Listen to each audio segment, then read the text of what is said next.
Aujourd'hui, une des rares voitures familiales encore disponibles sur notre marché. Alors, combien coûte la Mercedes-Benz de classe E familiale? C'est la voiture que j'ai ici aujourd'hui. Évidemment, c'est une voiture qui est disponible en plusieurs versions et on a gentiment décidé de m'offrir la version la plus huppée de toute la gamme chez Mercedes-Benz, qui est la E63S AMG 4MATIC, une bagnole hyper performante. Donc, je vous donnerai un peu de détails, mais pour l'instant, je vous parle de la gamme. Alors, trois versions de disponibles. Une version E450 à moteur V6 turbo compressé de 362 chevaux. Traction intégrale de série, comme sur tous les modèles d'ailleurs. Ça part à 76 400 $. Ensuite, la E53 AMG 4MATIC avec moteur V6 3 litres turbo compressé, couplé d'un système EQ Boost et d'une électrification.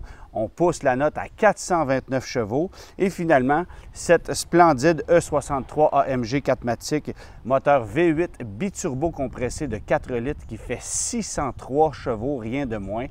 C'est une des familiales les plus rapides de cette planète.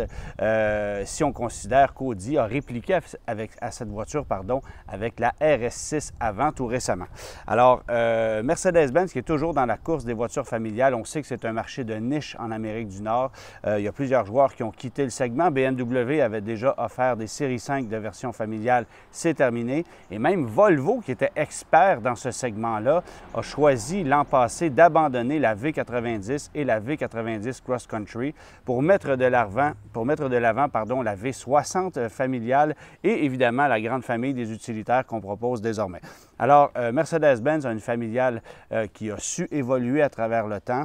Et moi, j'ai pris la route cette semaine avec cette bombe-là, on peut appeler ça comme ça, une voiture qui n'est même plus un sleeper parce que les gens commencent à la connaître. Ça fait quand même plusieurs années que Mercedes-Benz propose une E63 familiale sur le marché. Alors, évidemment, ça fait tourner les têtes et la sonorité mécanique à elle seule fait tourner les têtes parce que c'est tout sauf discret.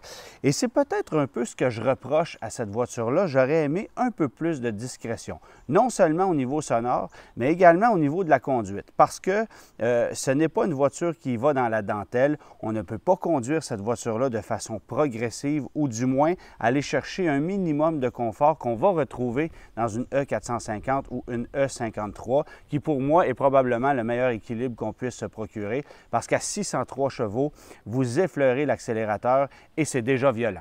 Et c'est un peu ce que je reproche parce que c'est difficile de conduire cette voiture-là convenablement sans avoir un minimum de stress à l'intérieur de soi et de toujours vouloir pousser la machine. En plus, je vous dirais qu'en milieu urbain, l'accélérateur n'étant pas progressif, ça donne des coups, c'est pas super agréable et même si vous mettez ça en mode confort, le confort, c'est relativement minimum. J'ajouterais aussi que les éléments suspenseurs de cette voiture-là sont clairement conçus pour la piste, mais certainement pas pour nos circuits routiers.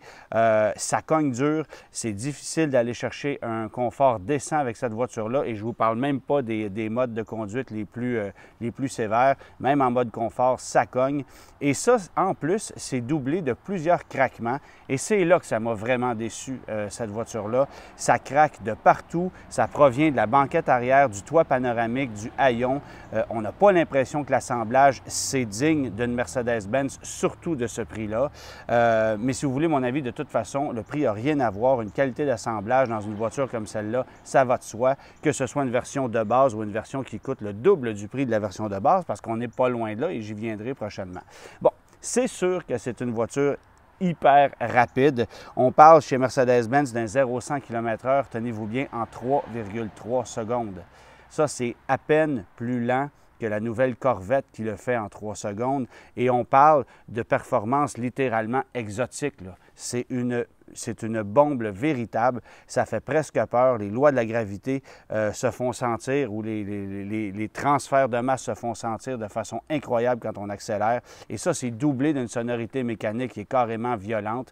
Alors, c'est sûr que les sensations de conduite sont là.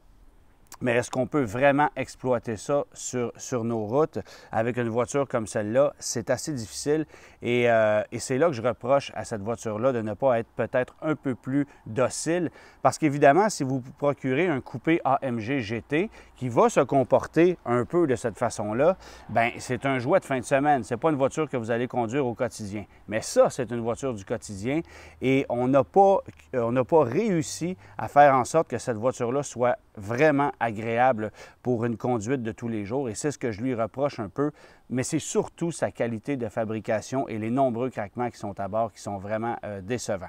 Oui, c'est une bombe. Oui, c'est un véhicule qui, pour un journaliste comme moi, passionné de voitures et qui adore les familiales, est un modèle que j'adore évidemment, mais je suis grandement déçu de cette qualité de fabrication-là et du fait qu'on ne puisse pas conduire ça plus docilement. Alors, à tout le monde, je recommanderais une version E53 4MATIC qui m'a semblé beaucoup plus conviviale. Et lorsque j'ai pu conduire cette voiture-là, c'était en version berline. Par contre, ça craquait beaucoup moins. La qualité de fabrication me semblait pas mal plus honnête que de ce côté-ci.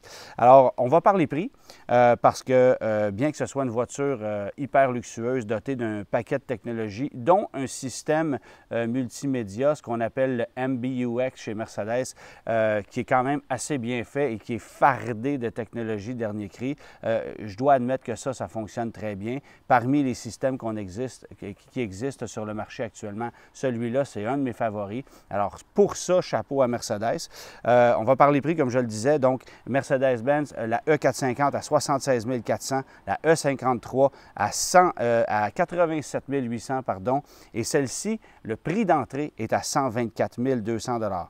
Là, maintenant, ajoutez 2 500 $ pour la peinture Grima, 850 $ pour un ensemble, ce qu'on appelle le Night Package. Ça, c'est des garnitures noires autour des fenêtres et autour de la calandre. Ensuite, 4 400 $ pour les garnitures de fibre de carbone, les roues noires forgées qui sont là, une petite option de 1 000 $ et l'ensemble premium qui, lui, est 7 900 $. Ça comprend les sièges multicontours, donc qui vont vous conserver en place et qui vont être actifs en fonction de la position du véhicule, l'affichage tête haute, les accoudoirs chauffants.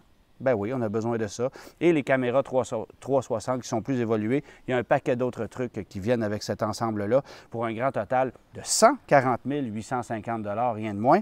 Et bien, pour vous donner une idée de ce que ça peut coûter mensuellement, bien, on parle sur un financement 72 mois à un taux de 4,29 % d'intérêt. Évidemment, toute taxe incluse, vous êtes à 2 554 $ par mois sur 6 ans.